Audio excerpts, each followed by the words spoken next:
ఓం సదాశివసమారంభాం వ్యాసశంకరమధ్యమాం అస్మదాచార్యపర్యంతాం వందే గురుపరంపరాం. జ్యోతిషశాస్త్రాన్ని భావితరాల వారికి ప్రసాదించిన ఋషుల యొక్క పాదపద్మాలకి నమస్కారం చేసుకుంటూ, అలాగే నాకు ఈ జ్యోతిష విద్యను నేర్పిన గురువర్యులు జ్యోతిష బ్రహ్మ కీర్తిశేషులు శ్రీ ఈరంకి సూర్యనారాయణమూర్తి గారు, సూర్య శ్రీ దైవజ్ఞ గారి యొక్క పాదపద్మాలకి నమస్కారం చేసుకుంటూ, ఓం శ్రీ మహాగణాధిపతి నమః, శ్రీ గురుభ్యో నమః, హరి ఓం.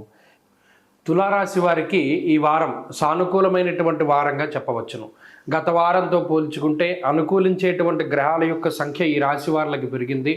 ప్రత్యేకించి గురుబలం ఉన్నది, బుధ బలం ఉన్నది, శుక్రబలం ఉన్నది, చంద్రబలం ఉన్నది, శనేశ్వరుని యొక్క బలం ఉన్నది. ఈ 5 గ్రహాల యొక్క బలంతో ఈ రాశి వారు ముందుకు వెళుతున్నారు. అర్ధాష్టమ రవికుజుల యొక్క దోషం ఉన్నప్పటికీ ఈ అర్ధాష్టమ రవికుజులు అంతఃక్లేశం గృహశ్చిద్రం సౌఖ్యహానిమ భోజనం అన్నది శాస్త్రం. మానసికమైనటువంటి భయానికి, మానసికమైనటువంటి ఒత్తిడికి ఎక్కువగా ఈ గ్రహస్థితి కొంతవరకు కారణం.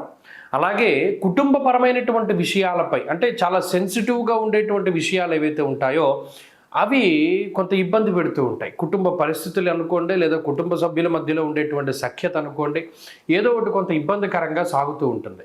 ఇటువంటి దోషాల నుండి బయటపడడానికి కావలసినటువంటి యుక్తాయుక్త విచక్షణని అటు పంచమంలో ఉండేటువంటి శుక్రబుధులు మీకు ఇవ్వబోతూ ఉన్నారు. గత వారంలో అయితే సరే ఈ పరిస్థితులన్నిటితోటి మీరు చాలా విసిగిపోయి బాధపడి ఇబ్బంది పడ్డటువంటి పరిస్థితులు ఉన్నాయి. అయితే ఈ వారంలో ఇదే రకమైనటువంటి విషయాన్ని ఎలా మనం ఛేదించాలి అనేటువంటి దాని మీద శుక్రబుధులు చక్కగా మీకు అవగాహన కల్పిస్తారు. గత వారంలో మనం ఎలా ఇబ్బంది పడ్డాం, ఈసారి ఇలా చేయకూడదు, ఇలా చేయాలి అనేటువంటి ఆలోచన, థాట్ ప్రాసెసింగ్ అనేటువంటిది చాలా చక్కగా ఎగ్జిక్యూట్ చేయగలుగుతారు. అలాగే ప్రత్యేకించి ఆర్థిక సంబంధమైనటువంటి విషయాలు ఈ వారం చాలా అనుకూలంగా ఉన్నాయి. ఆరోగ్య సంబంధమైనటువంటి విషయాలు చాలా అనుకూలంగా ఉన్నాయి.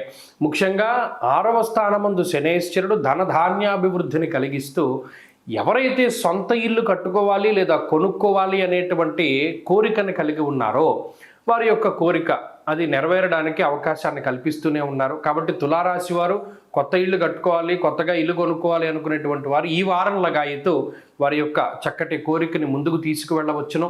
అంతేకాకుండా సంతాన సంబంధమైనటువంటి విషయాల్లో పురోగతి కనబడుతూ ఉన్నది. సంతానానికి ఆరోగ్యం బాగుంటుంది. సంతానం సాధించేటువంటి విజయాన్ని మీరు ఆస్వాదించగలుగుతారు. అలాగే జీవిత భాగస్వామి తాలూకు ఆరోగ్య పరిస్థితులు మెరుగుపడుతూ ఉంటాయి. ముఖ్యంగా కుటుంబపరమైనటువంటి విషయాల్లో గత వారంలో ఉండేటువంటి పరిస్థితులు ఉండకుండా ఈ వారంలో కొంత సానుకూలమైనటువంటి వాతావరణం ఉంటుంది. ఉద్యోగపరమైనటువంటి విషయాలు అనుకూలంగా ఉన్నాయి. వ్యాపార పరంగా ఒకంత ఉన్నతమైనటువంటి స్థితిలో ఉండగలుగుతారు. భాగస్వామ్య వ్యాపారాలు అనుకూలించబోతూ ఉన్నాయి. విద్యా సంబంధమైనటువంటి విషయాల్లో కొన్ని ఒడిదుడుకులు ఈ వారంలో కనబడుతూ ఉన్నాయి. ఆ ప్రతిబంధకాలను దాటగలిగితే మరిన్ని శుభ ఫలితాలను మీరు పొందగలుగుతారు.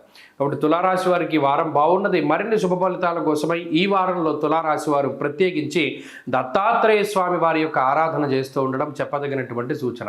ఈ వారంలో కలిసి వచ్చేటువంటి రోజు గురువారంగా చెప్పవచ్చును. అదృష్ట సంఖ్య 6, అదృష్ట వర్ణము లేత పసుపు రంగు. తదుపరి వృశ్చిక రాశి.